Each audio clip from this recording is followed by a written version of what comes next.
వైకాపా పాలనలో ఉద్యాన రైతు చితికిపోయాడు. తెలుగుదేశం హయాంలో రైతులకు రాయితీపై బిందు సేద్యం పరికరాలు, తుంపర్ల సేద్య పరికరాలు ఇవ్వడంతో సాగుకు ఉపయుక్తంగా ఉండేది. కానీ జగన్ ఏలుబడిలో ఒక్క పథకం కూడా అందక అన్నదాతలు తీవ్రంగా నష్టపోతున్నారు. పంటలు నష్టపోయిన వారికి ఇన్పుట్ సబ్సిడీలు కూడా ఇచ్చిన పాపాన పోలేదు. ఫలితంగా వ్యయం పెరిగి సాగు కష్టంగా మారిందంటున్న అన్నదాతలతో మా ప్రతినిధి లక్ష్మీప్రసాద్ ముఖాముఖి. తెలుగుదేశం ప్రభుత్వంలో రైతులకు రాష్ట్ర వ్యాప్తంగా అన్ని పథకాలు అందేవి. ఈ 5 ఏళ్ల కాలంలో ముఖ్యంగా ఉద్యాన పంటలు సాగు చేస్తున్న రైతులకు డ్రిప్పు, స్ప్రింక్లర్లు తదితర పథకాలు ఏవి అందడం లేదు. ఈ నేపథ్యంలో రైతులు ఉద్యాన పంటలు సాగు చేస్తున్న రైతులు మనతో ఉన్నారు. ఈ రైతులను అడిగి అసలు ఈ 5 సంవత్సరాల కాలంలో పెట్టుబడి ఖర్చులు పెరిగి ఏ రకమైన ఇబ్బందులు పడ్డారన్న విషయం అడిగి తెలుసుకుందాం. అన్న చెప్పండి, గత ప్రభుత్వంలో మీరు ఏ ప్రయోజనాలు పొందారు రాష్ట్ర ప్రభుత్వం నుంచి? ఈ 5 ఏళ్లలో మీకు ఉద్యాన పంటలకు ఏదన్నా ప్రోత్సాహం లభించింది? ఉద్యాన పంటలకు ఎలాంటి ప్రోత్సాహము లేదు. నేను అంతకుముందు టీడీపీ గవర్నమెంట్లో స్ప్రింక్లర్లు, డ్రిప్పు, గడ్డి మందులు దండిగా తెచ్చుకున్నాం. కేసులు తెచ్చుకున్నాం అన్నమాట. మండల ఆఫీసులకి వెళ్ళి ట్రాక్టర్సు ఇది లేదనుకోకుండా ఇచ్చారు రైతులకి. పరికరాలు, ట్రిల్లర్లు చాలా బాగా జరిగింది. ఆ టైం అంతా బాగా స్వర్ణయుగం అనుకోవచ్చు రైతులకు మాత్రం. మీరు చెప్పండి, మీరు ఆదర్శ రైతు, ఎలాంటి ఈ 5 ఏళ్లలో పెట్టుబడి ఖర్చులు పెరిగి ఎలాంటి ఇబ్బందులు పడ్డారు? చాలా ఇబ్బందులు పడుతున్నాం. అప్పటికి ఇప్పుడు సంబంధం లేదు. మొదట్లో వచ్చినప్పుడు సచివాలయాలని బిల్డింగ్లని పెద్దగా కట్టినారు, కానీ ఏం ఉపయోగం లేదు. బిల్డింగ్లు నామకార్థమే ఉన్నాయి. అప్పుడు ఒక్క కారణమే అన్ని విలేజ్ అంతా చూస్తుండే. అట్లాది ఇప్పుడు 15 మంది ఉద్యోగస్తులైనా ఒకరు పని చేయట్లేదు అని మాకు అనిపిస్తుంది. ఏమి సౌకర్యాలు లేవు. మీరు చెప్పండి, ఏ పథకాలు అందుకున్నారో గతంలో ఉద్యాన పంటలు సాగు చేయడానికి? ఇప్పుడు పరిస్థితి ఎట్లుంది?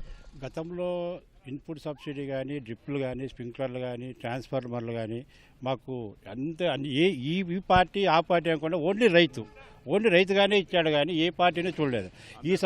పోయిన సంవత్సరం మిరపకు కూడా ఈ గ్రామానికి ₹1 కోటి రావాలి. ఇంతవరకు టెక్నికల్ ప్రాబ్లం అంటారు, సాంకేతిక ప్రాబ్లం, ఇంకో ఏదో చెప్పి కుంటి శాఖలు చెప్పి ₹1 ఇన్సూరెన్స్ రాలేదు. డ్రిప్ ఇంతవరకు 5 సంవత్సరాల నుంచి డ్రిప్ రాలేదు, స్ప్రింక్లర్ రాలేదు, ఇన్పుట్ సబ్సిడీ రాలేదు, ఇన్సూరెన్స్ రాలేదు. ఇచ్చిన విత్తనాల సబ్సిడీస్ అని కూడా వాళ్ళ నాయకులే దోచుకుపోయినారు రాత్రికి. అదేమని అడిగిన పాపానికి ఆర్బీకే ఇన్ఛార్జిని మార్చేసినారు. మమ్మల్ని అడిగే దమ్ముందా నీకు అని చెప్పి ఆర్బీకే పనిచేసే మంచి అమ్మాయి, ప్రతి రైతుకి సాయం చేసే అమ్మాయిని కూడా ఇక్కడ నుంచి ట్రాన్స్ఫర్ చేయించేసినారు. అధ్వానం అంటే అంత అధ్వానం. తాగునీళ్ళు లేవు, సాగునీళ్ళు లేవు. పిల్లకాలంలో అందరినీ మా గ్రామంలో ఇంతవరకు నష్టపరిహారం ఇవ్వలేదు. భూములేమో తోగి పెట్టుకున్నారు రైతుల్లో పిచ్చి. ఇంతవరకు నష్టపరిహారం ఇవ్వలేదు. భూములకి ఎకరా 12 లక్షల రూపాయలు మాట్లాడారు. ₹1 ఇంతవరకు శాంక్షన్ ఈందే ఇవ్వలేదు. అన్న మీరు చెప్పండి, ఉద్యాన పంటలు సాగు చేసే, పండ్ల తోటలు, పూల తోటలు సాగు చేసే రైతులు, కూరగాయలు సాగు చేసే రైతులు ఈసారి పెట్టుబడి రాయితీలతో ఎన్ని ఇబ్బందులు పడ్డారు? ప్రభుత్వం నుంచి రాయితీలు లేక పరికరాలు కొనడానికి ఎంత ఇబ్బంది పడ్డారు? డ్రిప్పుకి ఉద్యాన పంటలు రైతులకి అవసరము పెట్టిన దాన్ని స్కీమ్ని వాళ్ళు ఎక్కువ పర్సెంటేజ్ కట్టించుకొని రైతు కట్టలేక రైతులు ఇబ్బంది పడి కరువుల్లో డ్రాట్ అయినటువంటి అనంతపురం జిల్లాలో దేశంలోనే పేరెన్నికైన ఫ్రూట్స్లో అట్లాంటి మన జిల్లాలో ఈరోజు డ్రిప్పు రేటు, సబ్సిడీ రేట్ ఎక్కువ పెంచేశారు. అందువల్ల కట్టలేక రైతులు చాలా ఇబ్బంది పడుతున్నారు.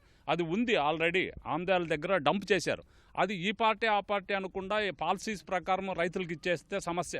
ఎలక్షన్స్ వరకు పార్టీలు ఉండాలి, కానీ ఎలక్షన్స్ తర్వాత కూడా రైతులతో ఆడుకుంటున్నారు. రైతుకిగా న్యాయం చేయట్లేదు నాయకులు. రైతుని ఉద్ధరించాలనుకుంటే ఇప్పుడున్న మెకనైజ్డ్లో మనుషులు మాట వినటం లేదు. పనికి ఆహార పథకం పెట్టినారు, అది కూడా ఊరినే మట్టి తొగడము, బూడ్చడము తప్ప అది పని జరగట్లేదు, రైతుకు మేలు జరగట్లేదు. రైతు కుంగిపోతున్నాడు రోజు రోజుకి. భవిష్యత్ తరాలకు అందించాలా ఆహారం అంటే గవర్నమెంట్ విరివిగా సబ్సిడీలు, ఇన్పుట్ సబ్సిడీ అందిస్తే తప్ప రైతు మనజాలడు. ఈ రాయితీ పథకాలు ఏమేమి అందాయి మీ ఉద్యాన పంటలకు? దీనికి ఏమేమి అందాయి? ఏమి అందలేదండి. 2014 నుంచి మాకు రాయితీలు, సబ్సిడీ కానీ, స్ప్రింక్లర్ పైపు కానీ ప్రతి ఒక్కటి ఇచ్చారు. అదేను వాటర్ కూడా అప్పుడైతే మాకు ప్రాబ్లమ్స్ లేవు. ఇప్పుడైతే వాటర్ చాలా ప్రాబ్లం అయింది. మిరప పంట వేసి కూడా చాలా నష్టపోయినామండి.